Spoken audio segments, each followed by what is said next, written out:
Good evening. I know that we are eating and chatting, but we're going to go ahead and get this party started. If you are still grabbing food or if you need anything, please feel free to just hop up and get whatever you need. We're not too formal here. It's like we're at our neighbor's house, just having a dinner together. My name is Elizabeth Anderson. I am the CEO here at OneJax, and it is my honor to welcome you here tonight. For our regulars, people that have been with us before, welcome back.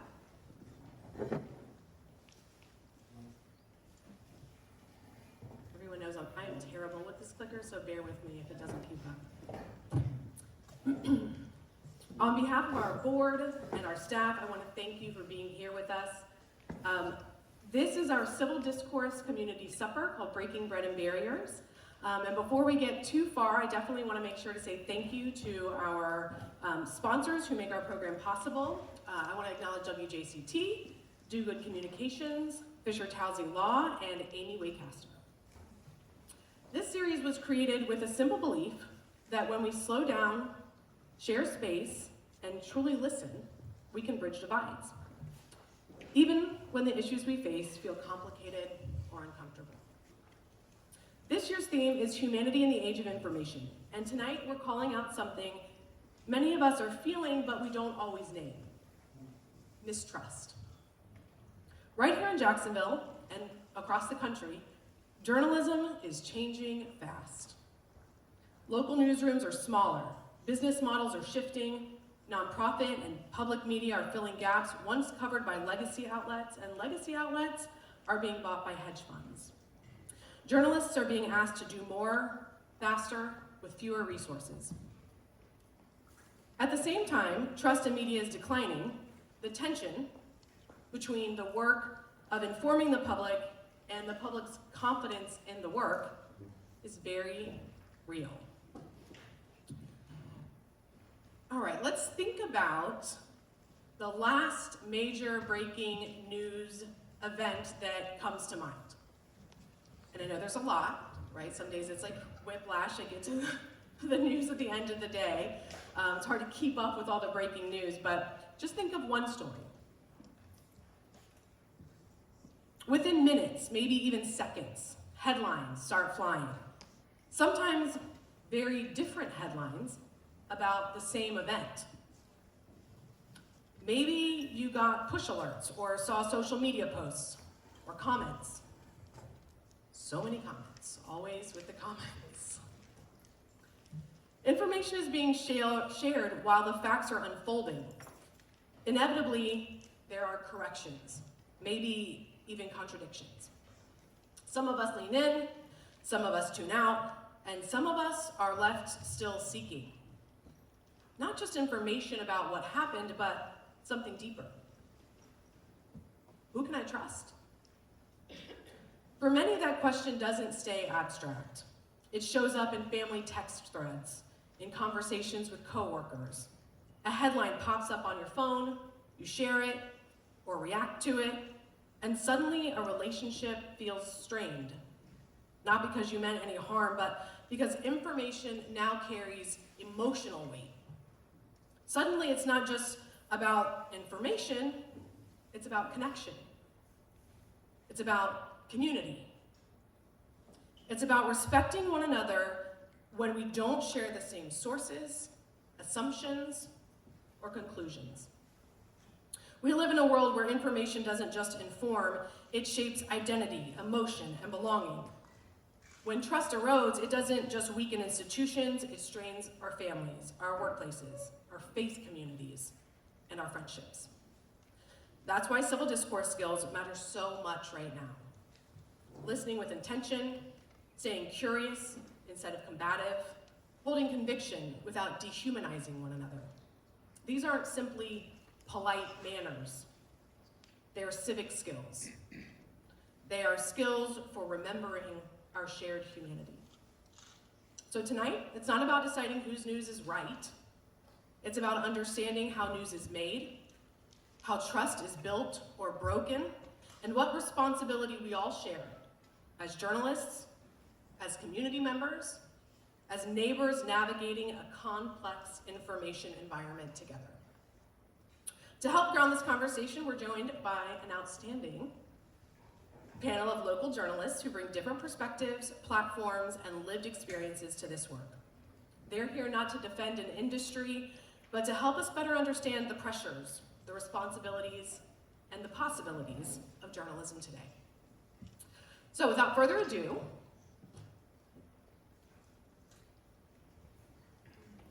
I'll introduce you to our panelists.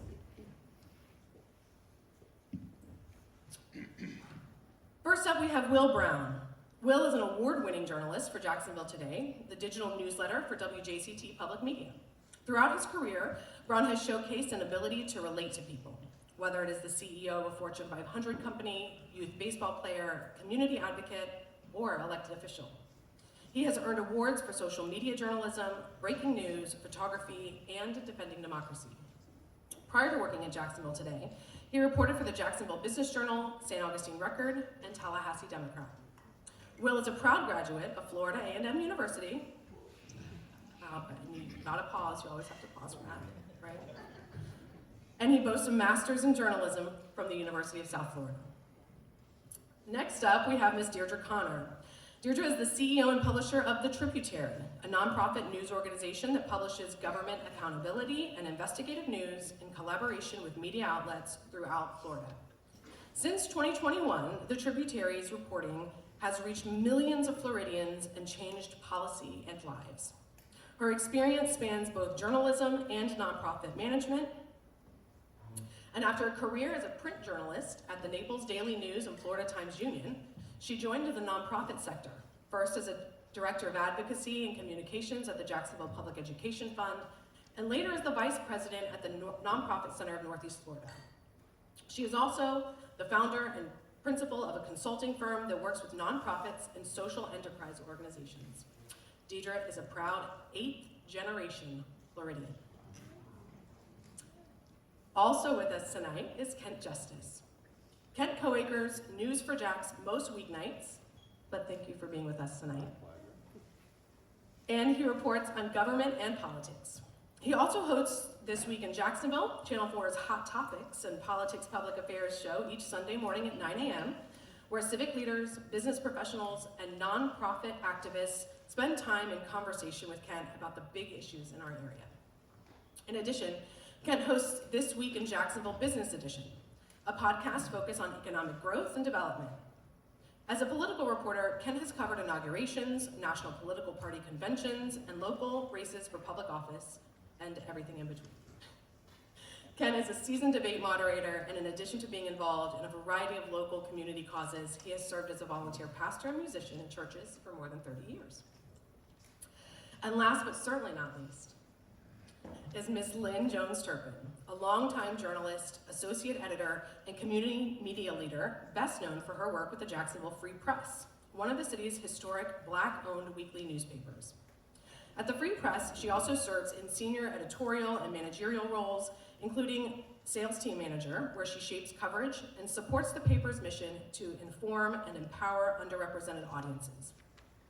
She has more than 30 years in journalism, covering local news, sports, culture, and issues affecting Jacksonville's African American community. Lynn recently got some national attention when a moment during our Jaguars post-game press conference went viral. After our playoff game, go Jags, instead of asking a typical question, Lynn offered Coach Cohen words of encouragement. This exchange went viral and sparked debate about journalistic roles and media professionalism, particularly balancing objectivity with community-centered reporting. In response to public critique, she leaned on her decades of experience, her affiliation with the Black press, and the values of intentional, empathetic storytelling, garnering her the name Auntie Lynn. We're excited to welcome Auntie Lynn. Thank you. I'd like to thank my mother, my father, everybody involved in this. Thank you. All right, we're gonna sit together tonight. We're gonna chat as we always do, and then we're gonna turn it over to you to have some conversation. So, I'm gonna not lose my microphone. We'll ask the panel to start with your personal experiences, then we'll move into some systems and pressures for the news industry, and end with hope and possibilities for repair, okay? All right, what drew you to journalism, and what has stayed with you about this work over time? We'll let yours hop in. Well, I always wanted to be a journalist since I was 8 years old, you know, and my mother used to tell me, if you write on one more thing, you know. and from my day, you know, when newspapers were the #1 medium, so newspapers, and I'm going to tell you someone, I've had a lot of interviews since the viral moment, and one thing I did not say, there's a gentleman here that you know, Ben Frazier, the one and only Ben Frazier, ladies and gentlemen. I think I was in high school. Ben Frazier, I watched Ben Frazier on television in Detroit, Michigan. And he became my role model. When he came to Detroit, it was like, wow. He worked with the greats, Mort Krim, Bill Bonds, and so forth. But that was my start to saying, I know this is going to happen for me. You know, and then when I moved here to Jacksonville, I had a TV show for 10 years, the Lynn and Friends show. Went over to the Jacksonville Free Press in 2008. So it's been an overwhelming experience, I can tell you that. But a calling since childhood. Calling, it just called me. And then, like I said, when it comes to destiny, you know what's going to happen. Even when I moved here, you know, and I took over some TV shows I was producing, and then I came up with my own show, the Lynn and Friends show, and I cataloged over 100 shows. Moved to California, came back, and I knew Miss Perry, Rita, you know, Sylvia's mother, and she's from Detroit. So she met my parents, so it all came together. We have the Detroit Free Press, the paper is named the Jacksonville Free Press. And she was a role model in the sense, she worked with Berry Gordy, she was an executive at Stax Records, so she was a role model to myself. And once she asked me to come on board in the history of African-American newspapers, and I know everyone has heard this, there's more than 230 African-American newspapers in the country today. In Jacksonville, you have the Florida Star since 1955. We've been around since 1986.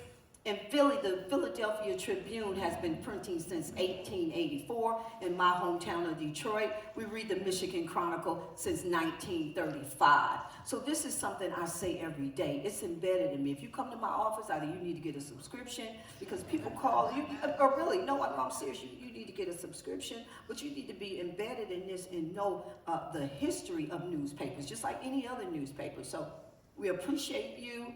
I'm at Lynn and Friends 14. You can get your subscription at JacksonvilleFreePress.com. Thank you so much.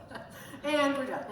Right. Wrap it up. What about you guys? What drew you to the field?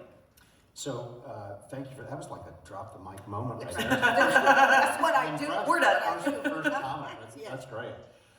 So for me, I don't recall this, but Mom says even as a kid, I had like a cassette recorder, and I'd see a commercial on TV. That's not the way to do it, and I'd record my own commercial. Had no idea that this was going to someday, you know, foreshadow that I'd be doing some recording things later.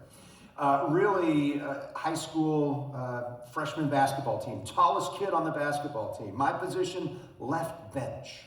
Okay, so I'm not going to be a professional athlete apparently, but I love sports. How could I be involved with it? So it turned into writing for the school newspaper. That led to actually doing public address announcing for some of the school's sporting events. And really, when I went off to college, it was, man, I really want to be a play-by-play announcer. And so I pursued that and got a degree, and first 6 years of my television career were as a sports announcer. But what I realized was, yeah, it's cool to talk about touchdowns, tackles, and turnovers. But what I really loved about it was telling these stories of what had happened or what went into that athlete succeeding and everything. I could tell stories doing news that meant a little bit more than runs, hits, and errors, that made more of an impact. And really, kind of what it comes down to when I thought about talking about this tonight is that I've got a belief that information can empower people to make better decisions. There's got to be something in that process that gets good information delivered to other people. So my professional career really started not on TV, but after I graduated from college, working for the LA Daily News, on the city desk, and some of the like stereotype entry-level newspaper journalist jobs. Hey, Kent, I want you to make a graphic to go with this story in the Metro section. Hey, would you go down to the police department and the different substations? I want you to, it's 1990. I want you to log every crime over $5,000 so we can put it, you know, the agate font that's, you know, like 0.6 or something. I did a Mr. Traffic column in LA. That was very popular, I'll tell you that right now. But learning the ropes of journalism through a writer's lens as a print writer, really important, and something that I think is kind of foundational to being able to achieve, hopefully, what I've been able to achieve here in these 36 years since I got into journalism. All right, congratulations on the success. Another childhood story, which is Harriet the Spy. If anybody ever read that, I found myself taking my love of reading and writing and just like carrying that little notebook around and writing things down. But I didn't know at the time until I was recruited to work for my high school newspaper that this was like the perfect intersection of the loving of reading and writing and also just like a deep curiosity about why people are the way that they are, why communities are the way that they are, and here we are.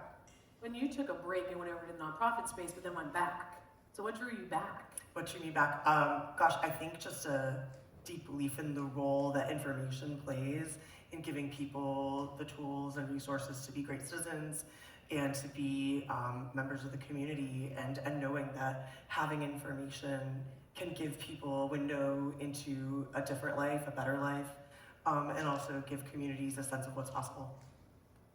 That's awesome. So we're gonna make it 4 for 4 with childhood stories. I remember watching Ed Bradley interview Muhammad Ali on 60 Minutes. Talk to me. And I just remember watching Ed Bradley on 60 Minutes and loved everything he did. My parents were faithful PBS NewsHour viewers. I once told my mom who she should vote for in a political primary based on the research I did. And how old were you? 7. Yeah, I believe that. I believe that. I found a way to get a birthday party as a 5th grader because I read my dad's salary in the newspaper. Jumping noise. Well, stop. Which is why I have to remember not to give my child too much because I was that kid. But I remember watching that interview. I remember Stuart Scott and how cool he was.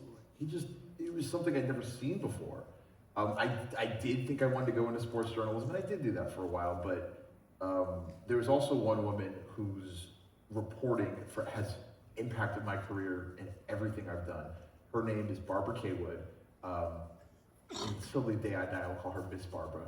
Never call her by her first name. But Her first name's Miss. yeah, as far as I know. But in 2001, the first high school football game played in this whole state of Florida after 9/11 was on Thursday, September 20th. My high school was playing another high school. It was a game that was scheduled to be played on a Thursday, and it was broadcast across the whole state. My team had dreams of winning a state title, and on the last play of the game, we lost. The kicker missed a field goal from 29 yards. He missed a field goal from 27 yards. And the next day in the newspaper, Miss Barbara Kaywood could have absolutely eviscerated the kicker with facts. The kicker messed up. The kicker should have done this. The kicker could have done that. But she didn't. She said the team made mistakes. Well, I grew up in a small town. Everyone knew who the kicker was. Me.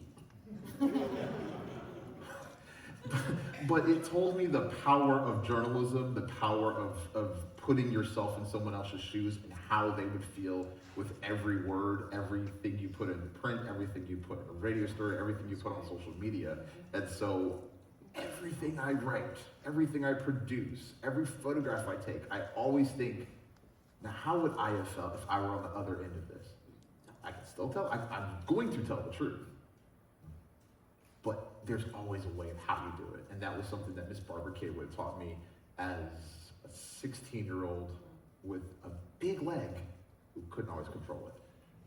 And we did wind up winning a state title, but Miss Barbara was, the way that she told stories of youth in sports, and then I later realized that she had been a sports reporter at that time for about 35 years, which... And what year was this, young man? 2001. So she'd been a sports reporter for about 35 years at that point, which I later realized women weren't in sports journalism in the 60s, and she was a capital T trailblazer. Now, Auntie Lynn would have given you words of encouragement. Yes. Yes, of course. I could have used them. All right, we're going to stay with you, Will, but we'll hop in. We're going to have conversation, so feel free to jump on in. Was there a moment, now that you've been doing this for a while and you care so deeply about the stories that you're telling, was there a moment that you can think of in your career that fundamentally changed how you understood public trust or mistrust? Yes. I attended the town hall of Monticello, Florida, right around the time the Affordable Care Act was being discussed. And at this time, I was 22, 23 years old. I was so healthy, I didn't even, when I got out of college, I was like, I don't need health insurance, I'm fine. Then wound up like almost breaking my foot and having to pay that out of pocket. But going to that town hall meeting, people were angry, they were confused, they didn't know what was coming out of Washington about the plan. And I mean, it was a very big bill, like thousands of pages. And there was just so much, well, this cable news said this, well, this cable news said that, well, this newspaper said this, well, this radio station said that. And people didn't know who to believe or what to believe. And trying to get their thoughts on what was going on. And they're asking me, well, am I gonna be able to keep my doctor? And I'm like, I don't wanna tell you wrong, I don't know. It reminded me of people just want what's happening. They don't want left or right. And if they are looking for left, they'll find it. If they're looking for right, they'll find it. But a lot of people just want what is going on. That's a lot of pressure, though, between a journalist and a community. Oh yeah. Right? I mean, that level of trust. Yes. It's something I think about often, of just like, you can't mess this up. I think about spelling people's names right. I see him in the audience, so I'm going to literally call him by name because I was mortified. I misspelled his name, Kevin Carrico's name wrong. I was like, oh God, how many R's are in Carrico? Let me just double check that 3 times. Right. And that's not just for him, that's for everyone. Like, make sure every name is right, every name is spelled right. When I take photos of athletes playing sports, like, okay, these are girls, let me make sure, are they looking, is this something that could be objectionable? Is this something that they could be objectified by? All of those things I think about, just don't always tell the public, but it is something that is, and I mean, Kent, you saw this when I did, years ago. Kent's son is a fantastic volleyball player, and I toiled over a story. It was like maybe 500 words, maybe, if not that. But I was just like, okay. And I knew how to spell his son's name. And then his partner's name was like Adam Winkowski. Yes. I was like, oh my God. Adam, spell your last name for me? Okay, I want to hear it again. Yeah. Write it down for me a 3rd time. And he's like, why are you doing this? I said, because I want to make sure I get it just right. And so that pressure is something that I live with constantly. If I can interject, so one of the rules, I feel like I'm the old guy in the newsroom now. Seasoned. Thank you. Seasoned is a great. I don't know if some of my coworkers see it that way. They probably think I'm the old guy, but We are the old. there, Let's admit there it. is. Matter of fact, one of my new colleagues the other day said we're coming out after the late news, and she was there to work on the morning news, and we said, hey, she'd only been at the station about 2 weeks. Hey, Ken, how long have you been at this station? Because I saw one of the promos and you had like dark hair. Wow. Isn't that sweet? Yes, of 15 years, thank you. But to your point, Will, it's important for me to restate to our team, we got to get even the little details right, because all of that goes into credibility and trust. We had a story tonight. There was a chase, and it ended in a car wreck at Emerson and I-95. And the initial writing was Emerson Boulevard. And I said, that's not right. That's not a boulevard. And by the way, let me coach you, it's pretty easy to find out. That's street. Somebody else said, no, I think it's avenue. I'm like, again, pretty easy to find out. Let's make sure that we get something simple. And beyond that, it feels nice when Adam Winkowski sees his name spelled correctly. All of those things are part of the big package that draws trust from our viewers or readers or listeners.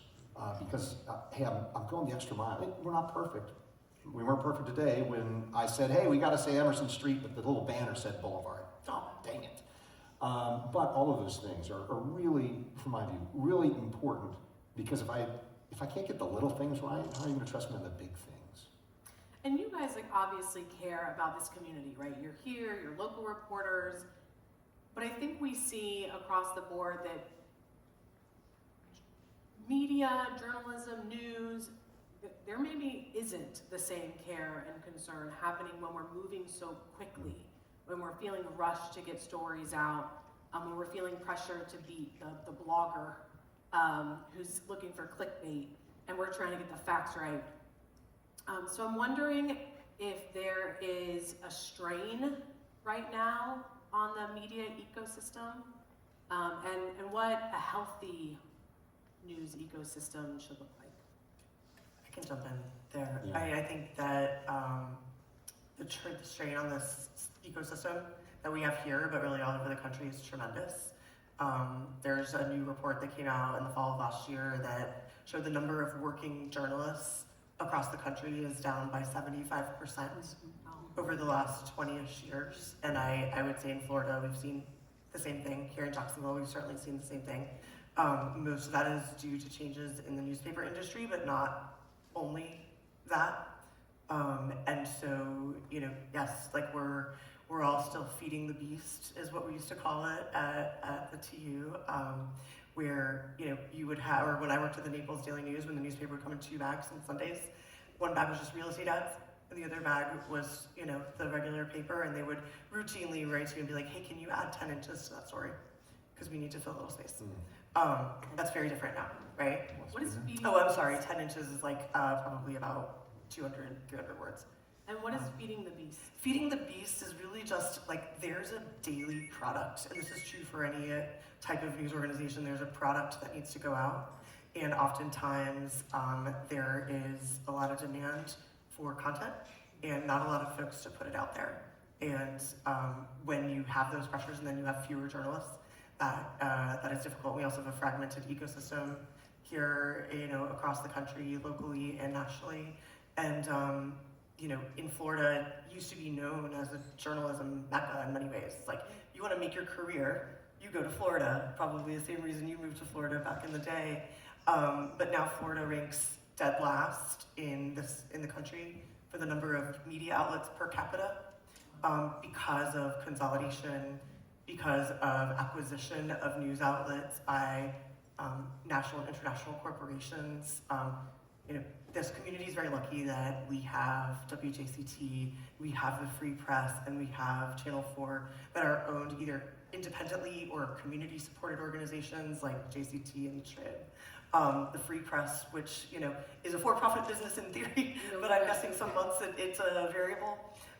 Graham Communications owns Channel 4, and they are a small family-owned company. That is not true for the vast majority of particularly television and newspaper outlets. And so in the olden days when I worked at the Times-Union and somebody was very angry about a story that ran, which was inevitable, they would call you, and we've all gotten our share of calls, but they could also call Carl Cannon, who was the publisher. He lived here in Jacksonville. The people whose job it is to be responsible for a lot of our newsrooms, not those here at this table, but other newsrooms, do not live in Jacksonville. I would venture to say I'm not sure they care about Jacksonville, and so that is a huge change and a shift that we've seen. Are you guys seeing that too? Well, I would say in our community, if you notice now, there's not a lot of African American newscasters on TV right now. So at the same time, you have to look at, you have Joy Reid and Don Lemon now on social media. Now, they're not doing this for likes. They have $10 million in their bank account, okay, because they are under contract.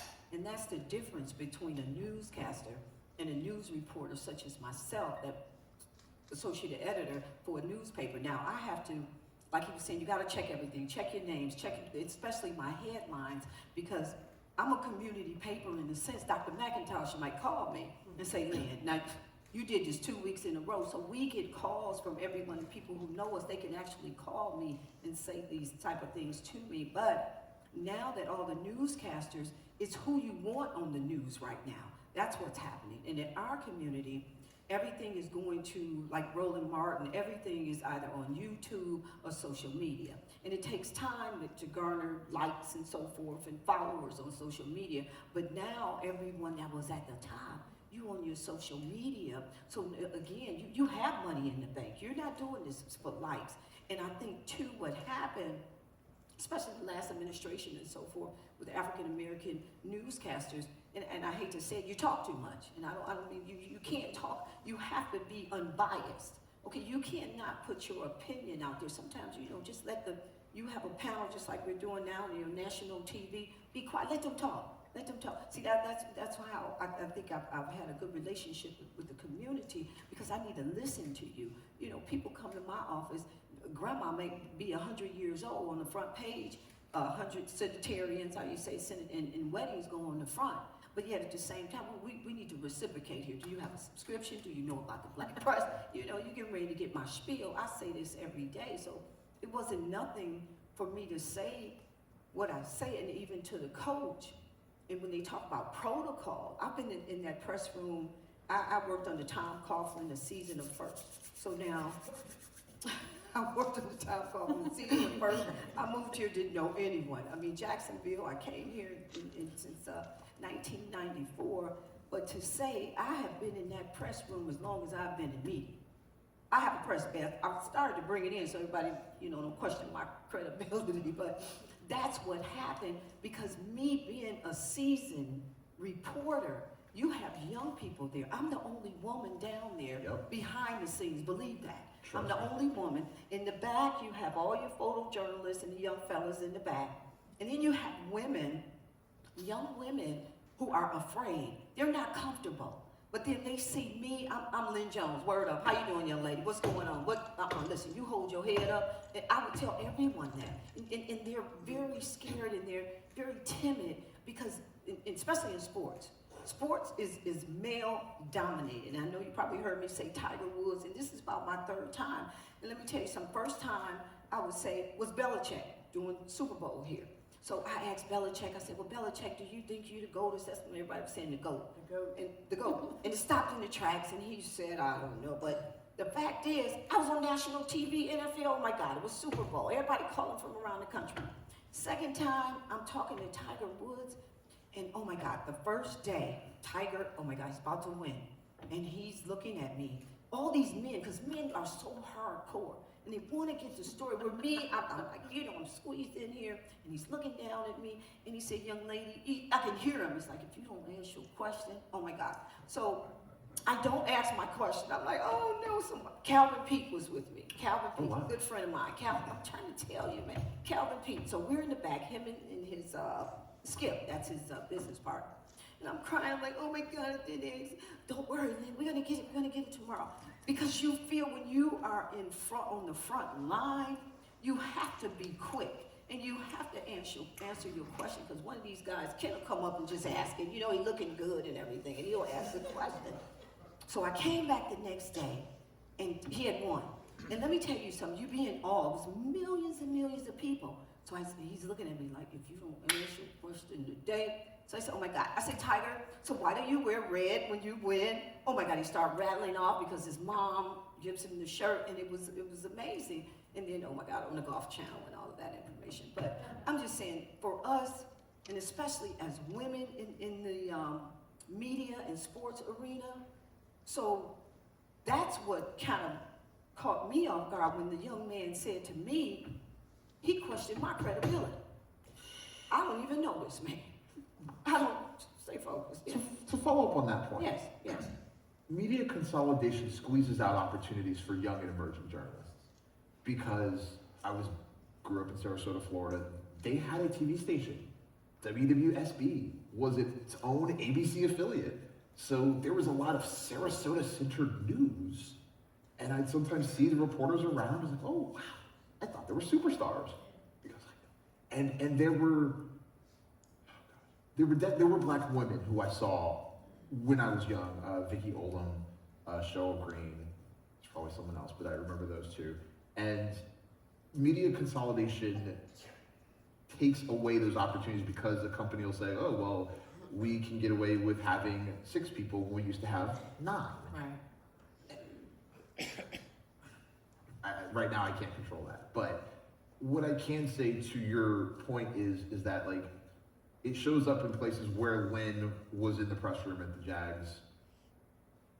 I've covered not nearly, well, a few years. I have things I can learn from you. But there are very few women in sports. Very few, very few. Press scrums. And I'll just be frank. The amount of absolute sexism that is said by sports reporters will shock you. Literally, and I've been in the Shock room. you. I've been in the room, Just- and that's, yes. It's shocking. But yet you want all of these women on sports now. And I'm from the old school. I'm from Detroit, Michigan. Let me tell you something. I appreciate the women in sports.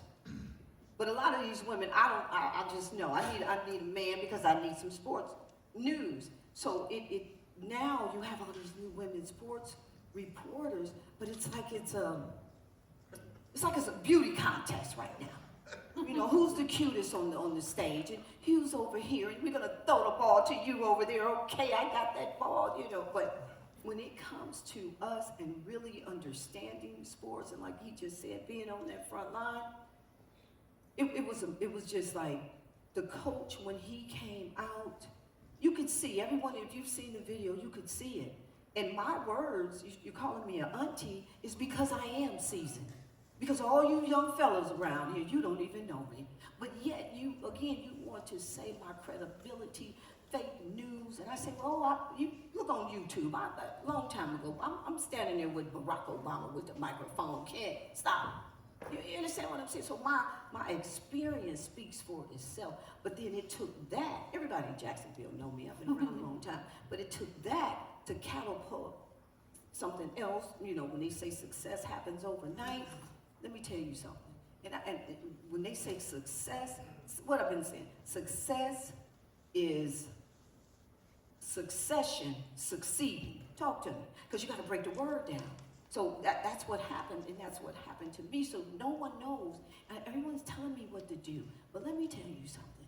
If you didn't happen to you, you don't know. Everybody say monetize, do this, the whole da-da-da-da-da-da. But if it didn't happen to you, you don't know. The overwhelmingness of it, I still have to go. Our office is on Edgewood. I still have to go to, we still have to get the paper out this week. Everyone's still calling that needs a story. You know, people sending You're stories. not retiring. No, I'm not retiring. You're still gonna be there. Sending Telling people stories. Yeah, if they send in stories, I write them a Pulitzer Prize. You know, they get through since I've written them a Pulitzer Prize. So, you know, we have to stay on the front line, and I appreciate being on the front line because I'm a role model to a lot of young women. I'm a role model, and I appreciate that they look up to me. And I wanted to say thank you to everybody in this community because a lot of people stood up to me, stood up for me, and they say, that's our Lynn. Word up, don't say that about her, because we know her and we know the community, and I think that's what makes us a viable news source is because we've been in this community. So whether it's, you know, a certain demographic that you represent, whether it's your gender or your skin color or your zip code, we know that there are differences in the stories that get told. You use the phrase fake news, right? Yes. We're hearing that word a lot around. What stories get told? What stories don't get told? Have you ever had an experience, I'm gonna throw it to you, Ken, have you ever had an experience where there's a story that you felt strongly about that didn't get told? And who makes those decisions? Anybody remember the name John Stossel? You got to go back a little bit, but yeah, exactly. So I was working in Columbus, Ohio, and I was with a TV station that had the On Your Side brand. So I was the troubleshooter, the consumer reporter, and what have you. And John Stossel came to town and was speaking at an event, and anyway, invited, and we chatted before the event. And he was talking about covering investigations and investigative stories and so on. He says, and Kent, I'm sure you've never had a story that you really wanted to do that got squashed by somebody up the chain. And like just weeks before that, there had been an issue with a consumer said, hey, I bought furniture at this place, I got it, it's broken, they won't take it back. That's the short story. And they were an advertiser for the station I was working for, and the story got squashed. And from our perspective, this is the worst. That is the worst. This is a story whether or not we've got somebody's paying the bills with a contract to do advertising or not. Let me do the story. That's like soul crushing for a journalist. Let me do the story, not be influenced by whether or not it puts a couple nickels in the pocket of the big conglomerate. I have the flip side of that, which is that I wrote a story about a housing development and some issues with it. And unbeknownst to me, that housing developer was an advertiser in the newspaper. And I found out many, many, many months later that they had pulled $900,000 worth of advertising from the newspaper. And not only had no one, because there were no inaccuracies, they were just upset. And there was, no one told me. It was, and I know the editor found out about it, but there was never a, hey, these folks do a lot of business with us and this story's not gonna work for us. It was like, we're gonna take that one on the chin and make sure that we just know it's coming if it's coming. Yeah. So there's both of those things can happen. Yeah. That was, I don't know how common that experience was because again, it wasn't even told to me. It was like, don't even tell her about this. So. I The feel business behind the scenes Yeah. is really making some of it influences that. I feel really fortunate. The company that I work for here, so having worked 36 years in a TV business, I've been with a bunch of different companies. This is absolutely the best one I've worked for. We're very lucky to have Channel 4 here. And the standard there is that stuff doesn't play. We want sales to succeed, yes, but don't bring sales down into the newsroom or vice versa. And I'm grateful for that. When you asked earlier about what a healthy ecosystem is, I think there needs to be that kind of support that journalists do this. And it's not be bothered by the other stuff, but hey, there's a pathway here to the integrity of what we do. And that's really important. And I feel like I get that support certainly from our company. Well, see, that's the difference. So Ken, you're at the station. See, I'm a salesperson too. I'm a salesperson. I'm the editor. I answer the phones. So there is a difference with being employed with a major station. And we're going to turn it over to conversation at the tables in just a minute. But I do think it's important before we do that to help frame what you think is the relationship between the consumer of news and information and your role behind the scenes in developing the stories. Do you have any thoughts, advice, struggles, hope for those of us that might be trying to sort through all of the information, trying to figure out who to trust, what to trust, whether it's this outlet or that outlet? What do you have for us? So we are, and I know you all didn't know this, but we're actually on the eve of News Literacy Week, which is next week. Okay. And I think the number one thing that everybody in this room can do, because you're all here because you believe a better world is possible, is to, audit your own media diet. Ask yourself, did I read more about the New York City mayor's race than about the Jacksonville mayor's race? If you are reading and sharing lots of national stories, it's not wrong, but maybe you just do a balance 1-for-1 with local news or news about the state of Florida. And I think also when it comes to the fragmentation of our environment, it requires so much more of news consumers, but there are standards that you can look for and ways of evaluating a news source.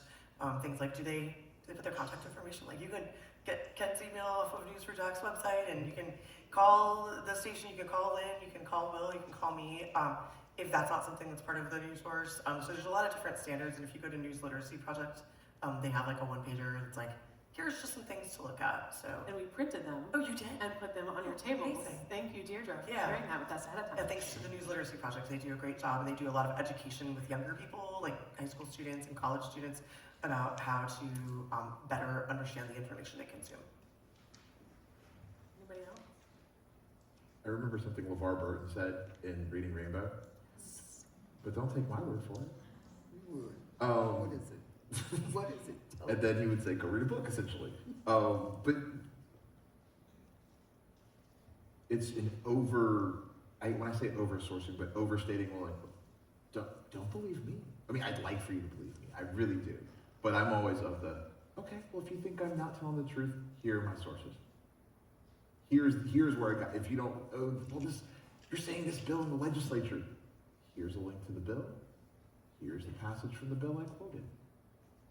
It's right here. Well, who did you talk to? This person, this person, this person. How did you find them?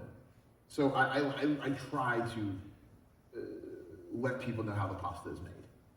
Transparency. Yes. Some folks might not like it, but I'm like, hey, this is how I came to this conclusion of how this was produced. Now, I'm not going to go like saying how to contact sources. We don't really do anonymous sources. And so I have rarely used anonymous sources, so I can't speak to that. But when I talk to people, I'm like, hey, we're probably going to quote you. So, but to answer the question about like news diets, because this is like a conversation I used to have with my parents all the time. I agree with everything Deirdre said in terms of having diverse sources. If you think something is a little, this is the way I look at it. What does the news source you say about President Obama? What does the news source you say about President Trump? If it's all pro-Trump, you're not getting it all. If it's all pro-Obama, you're not getting it all. No doubt. So read both. Don't read one or the other, read both. But also read local stuff. And I don't want to hoard all the time, but I remember this, it was a horrific day. But when Parkland happened, I had friends of mine in our WhatsApp chat, sitting New York Times, Washington Post, I think an NPR story. And I said, guys, this is all guys. I said, guys, there are local reporters who actually know where to find the school. Like, go, I think it was, and I sent like multiple local stories.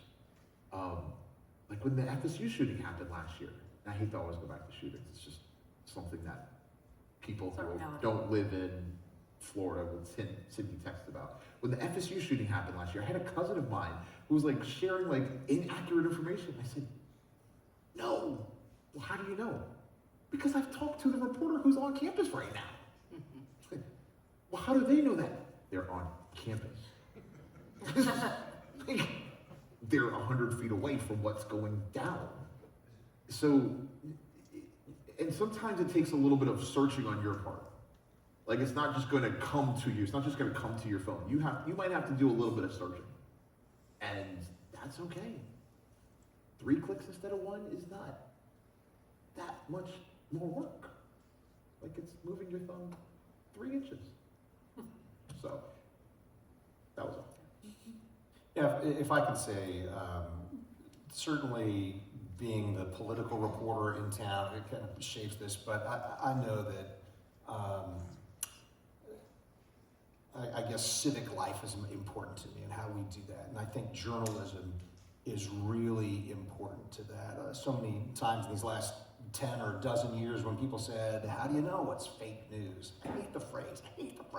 But it's legit when people are saying, if I watch that channel, I get this side, and if I watch that channel, I only get that side. Where's in the middle? And to Will's point, you've got to seek it out a little bit. I wrote this down though, and it's certainly my philosophy, and I think maybe I would have to debate this with other journalists, but I think journalism doesn't tell people what to think. It gives people something truthful to think about. My role is not the referee, it's to be the scorekeeper. And when people conversations at the table, want to know what my opinion is, that's not for you. I'm a journalist. I'm going to tell you what the facts are. You have your own opinion. On my back porch on the weekend when I'm not on here, hey, I can have an opinion, but that's not my role to tell you what to think. It's to give you truth to think about. Thanks, guys. I'm gonna have one lightning round last question. When trust feels strained, what practice helps you stay grounded and engaged in your work? Repeat it one more time. When trust feels strained, what practice helps you stay grounded or engaged in your work?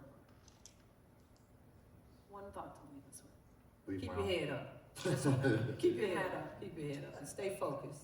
Keep your head up, stay focused. And if you can get through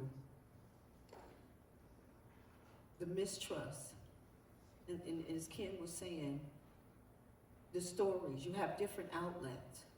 But if you choose the right one, you'll get the right information.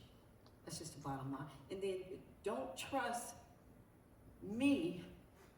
You can still go ahead and decipher and see what other information is out there. But as journalists, what we give you, and from all the stories I write, from local to national, it could be something in there that maybe I didn't get. And it could be something that you got it from somewhere else. So I do think as journalists, we have a way that we report per outlet, but at the same time, we have to stay focused personally. Like he was saying, a lot of things we can't say. I don't care, a lot of times, a lot of things you can't even say to your friends. And you don't even want them to hear it because they'll call somebody and say it, and next thing, like now where I'm at, no drinking hand, no taking photos. I have to be nice to people, and I have been rude to people. I will admit that. But now I have to change my even ways in a sense of even individuals coming to the office. So you have to continue to be a role model and an example for the community. For me, getting to that, I think when that trust is strained, when that three kind of principles: accuracy. I talked about that earlier. You got it. Humility, the story's not about me, it's about the story. And I think humanity, I've got to put myself in the shoes of the people who are involved in the story I'm covering. Like when the kicker missed a couple of field goals. I think that would, so accuracy, humility, empathy. I got to go back to those kind of core principles to make sure that I get through that. Come on, Deirdre. I think I agree with that, and I think one of my favorite things to do, and has been for a long time, and when you get those intemperate calls, which we all get and will continue to get, although more emails than calls, so I kind of miss Thank this part. goodness. Yeah, well, yes and no. I used to love, like, when somebody would call and they'd be upset about something, sometimes even intemperate, like, actually engaging them on the fields that they're, like, on the plane of their existence that they were in, and, like, what I found is that oftentimes, like, people just really want somebody to listen to you, and when you take a moment to, like, instead of just, like, have that reaction that you're gonna have when somebody's calling, yelling at you on the phone, like, just to be like, wow, that sounds like you really feel passionately about this, and, like, take a moment to just, like, engage them at that whatever level they're at. Sometimes, like, my favorite thing in the world would be when somebody would call me in that place, and, like, by the end of the call, they would be like, thank you so much for listening to me, and, like, I'm so sorry about what I said before, and I think just, like, yeah, engaging people and listening is a great way to move past some of those barriers. I try to go leave my office and listen to people at a place where it's advantageous for them. I'll be honest, it's a little easy. It's a little easier for me because I'm like over 6 feet tall and weigh over 200 pounds. Everyone can't do that. No one's gonna like beat me up. But I might have knocked on wood, but whatever. But I actively try to leave my office and listen to people. What am I missing? What is going on that I don't know but I should know? And oftentimes it's like, I won't have a recording device. I have a pen and paper. I might bring my camera, but it's what are you seeing that I'm not?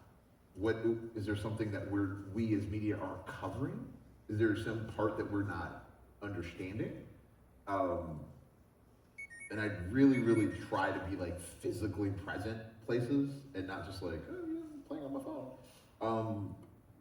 And then when I go see someone, like I might have I put my phone down or put my phone in my pocket. So it's like, hey, I'm here to listen to you. Because sometimes like my phone will get me into trouble. Because like when Lynn's situation blew up, we have a tradition in our family that like we keep the holiday lights up until the JAG season's over. So I was mad that I had to go on and get the holiday lights down. It's like 4 o'clock in the afternoon. I'm like, we got 90 minutes before the sun's down. Dang, come A little on. upset, huh? Oh, I was very upset. I was like, come on, JAGs. Have I had another week or 3? I had to take a walk. So I went and took the holiday lights down. Then I saw what happened.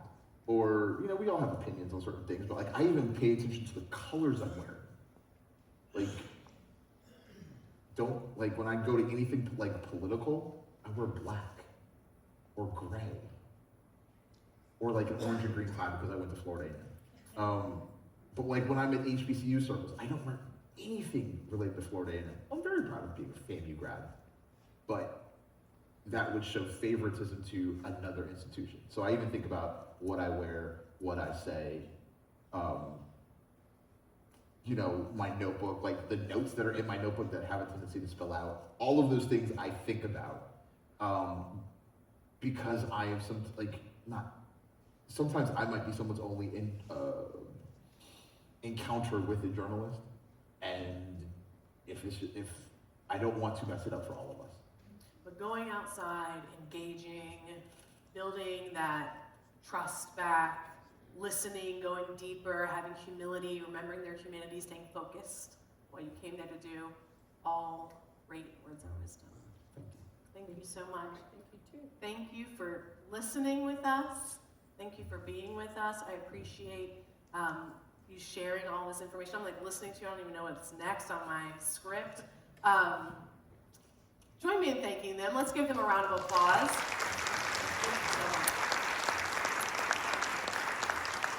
All right, we're going to shift this conversation to practicing talking with each other, but this gives us a little bit of a minute to transition into small groups. As a reminder, the goal for the evening is not agreement, it is to practice. So we're going to practice listening, we're going to practice curiosity, and we're going to practice staying in relationship across difference. And to do that, we're going to go over a couple community commitments. I will say goodbye to you all and let you go grab something to eat. And we'll give them one more round of applause, and we'll go over these commitments.